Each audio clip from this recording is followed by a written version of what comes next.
Congress BJP ನಡುವೆ ರಾಮ ಮಂದಿರ ಜಟಾಪಟಿ ಮುಂದುವರಿತಾ ಇದೆ.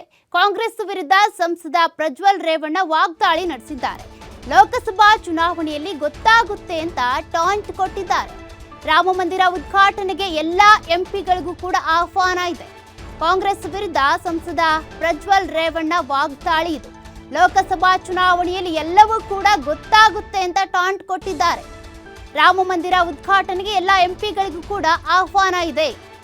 ಯಾರು ಬರ್ತೀರೋ ಬಿಡ್ತೀರೋ ಅದು ಸೆಕೆಂಡ್ರಿ, ಆಹ್ವಾನ ಅಂತೂ ಇದ್ದೇ ಇದೆ. ರಾಮ ಮಂದಿರ ನಮ್ಮ ದೇಶದ ಜನರಿಗೆ ಭಾವನಾತ್ಮಕವಾಗಿದೆ. ಕಾರ್ಯಕ್ರಮಕ್ಕೆ ನಮಗೆ ಆಹ್ವಾನವಿದೆ, ನಾವು ಹೋಗ್ತೀವಿ. ಹಾಸನದಲ್ಲಿ ಸಂಸದ ಪ್ರಜ್ವಲ್ ರೇವಣ್ಣ ಕೊಟ್ಟಿರುವಂತ ಹೇಳಿಕೆ ಇದು. ಈಗಾಗಲೇ ಬಿಜೆಪಿ, ಜೆಡಿಎಸ್ ಮತ್ತೆ ಕಾಂಗ್ರೆಸ್ ಒಂದ್ ರೀತಿ ರಾಮ ಮಂದಿರಕ್ಕೆ ವಿಚಾರಕ್ಕೆ ಸಂಬಂಧಪಟ್ಟಂತೆ ಜಟಾಪಟಿ ನಡೀತಾ ಇದೆ. ಬಿಜೆಪಿ, ಜೆಡಿಎಸ್ ಒಂದಾದ ಮೇಲಂತೂ ಈಗ ಒಂದ್ ಕಡೆ ಎಚ್.ಡಿ. ಕುಮಾರಸ್ವಾಮಿ ಅವರು ಆಕ್ಟಿವ್ ಆಗಿ ಕಾಂಗ್ರೆಸ್ ವಿರುದ್ಧ ವಾಗ್ಬಾಣ ಬೀಸ್ತಾ ಇದ್ರೆ, ಇನ್ನೊಂದ್ ಕಡೆ ಇವತ್ತು ಪ್ರಜ್ವಲ್ ರೇವಣ್ಣ ಅವರು ಕೂಡ ಕಾಂಗ್ರೆಸ್ನ ನಾಯಕರ ವಿರುದ್ಧ ವಾಗ್ದಾಳಿ ನಡೆಸಿದ್ದಾರೆ. ಏನ್ ಮಾಡ್ತಿರೋ ಮಾಡ್ಕೊಳ್ಳಿ, ಲೋಕಸಭಾ ಚುನಾವಣೆಯ ಸಂದರ್ಭದಲ್ಲಿ ರಿಸಲ್ಟ್ ಗೊತ್ತಾಗುತ್ತೆ ಅನ್ನುವಂತ ಹೇಳಿಕೆಯನ್ನ ಕೊಟ್ಟಿದ್ದಾರೆ. ಕ್ರೋರ್ಸ್ ಆಫ್ ಸರ್ ನೋಡಿ ಸರ್, ಎಲ್ಲ ಎಂಪಿಗಳಿಗೂ ಆಹ್ವಾನ ಕೊಟ್ಟಿದ್ದಾರೆ.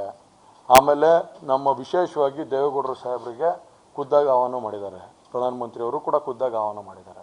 ಸೊ ಹಾಗಾಗಿ ರಾಮ ಮಂದಿರ ಟೆಂಪಲ್ ಅಂತ ಬಂದಾಗ it is a sentimental of crores of people of Indians.